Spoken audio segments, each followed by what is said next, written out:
ఈ సూత్రాన్ని విస్మరిస్తారు.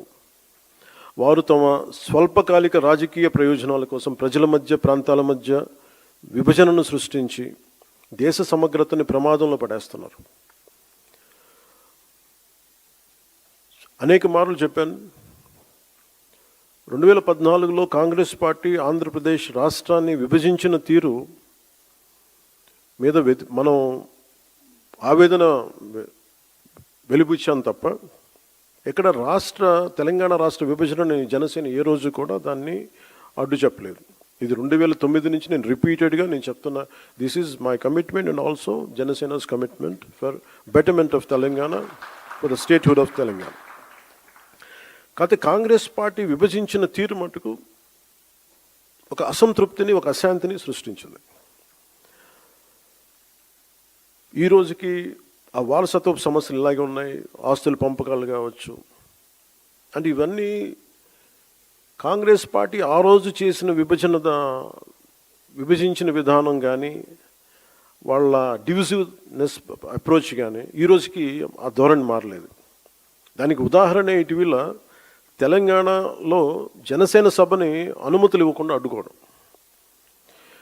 ఈరోజు ఎజెండాలు ఇది ప్రధానాంశం కానప్పటికీ కూడా ప్రతిసారి ఒక్కొక్క రాజకీయ పార్టీ తమ సొంత రాజకీయ సరిహద్దులు పెట్టుకొని ఎలాంటి విభజనలు సృష్టిస్తారో చెప్పడానికి నేను దీన్ని ఒక ఉదాహరణగా చెప్తున్నాను. చాలామంది, ముఖ్యంగా మన తెలుగు రాష్ట్రాలు కావచ్చు, కొంచెం దక్షిణాది రాష్ట్రాలు కావచ్చు, మనం ఎక్కువగా వినేది, మేము ఢిల్లీ మెడలు ఉంచుతాం, చొక్కా పట్టుకొని నేలకు దించుతాం, తడాకా చూపిస్తాం అని దక్షిణాది నాయకులు చాలామంది చాలా పెద్ద పెద్ద మాటలు మాట్లాడుతూ ఉంటారు. కానీ నిజంగా వాళ్ళు ఢిల్లీకి రాగానే ఆ మాటలు ఎందుకు గొంతులోంచి రావు, పెగలవు, ఏంటో భయం అనుకుంటాం. అంటే ఎందుకు రాదు అంటే ఆ మాటలు వ్యక్తుల్ని చూసి వీటన్నిటికంటే కూడా ఢిల్లీ రాజధాని చూసిన ఆ విశిష్టత, ఇక్కడున్న విశిష్టత, ఢిల్లీ అనేది ఒక వ్యక్తుల గురించి కాదు, అది చేసిన త్యాగాల గురించి.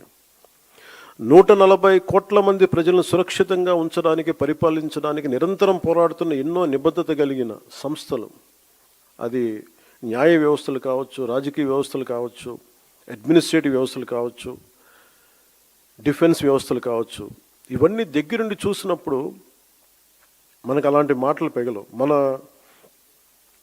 తమ ప్రాంతాల్లో, మన రాష్ట్రాల్లో ఉండి పెద్ద పెద్ద మాట్లాడే నాయకులందరూ కూడా ఇక్కడికి వచ్చినప్పుడు ఢిల్లీ తాలూకు ఈ గాఢతని చూసిన తర్వాత ఈ దేశం యొక్క సమగ్రతని అర్థం చేసుకుంటారు. మీరు ఇండియా గేట్కి వెళ్తే ఈ దేశాన్ని ఏకతాటిపై ఉంచడానికి సైనికులు చేసిన త్యాగాలు మనకు అర్థమవుతాయి. ఒక సెంట్రల్ హాల్కి వెళ్తే 370కి పైగా న్యాయ నిపుణులు, అంబేద్కర్ గారు రాజ్యాంగ సారథిగా, చాలామంది ప్రముఖులు, నాయకులు కలిసి 2 సంవత్సరాల 11 నెలల 17 రోజుల పాటు రాజ్యాంగ చర్చలను ఎలా జరిపారో మనకి అర్థమవుతుంది. విభజన సమయంలో దాదాపు 2 కోట్ల మంది ప్రజలు నిర్వాసితులయ్యారు. 18 నుండి 20 లక్షల మంది ప్రజలు ప్రాణాలు కోల్పోయారు.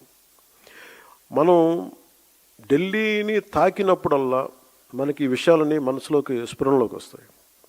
ఇక్కడ నుండి కొన్ని గంటల దూరంలోనే మన పట్ల ఎంతో శత్రుత్వంతో ఉన్న పాకిస్తాన్ ఎంతసేపు ఆ సరిహద్దులు కనిపిస్తూ ఉంటాయి మనకి.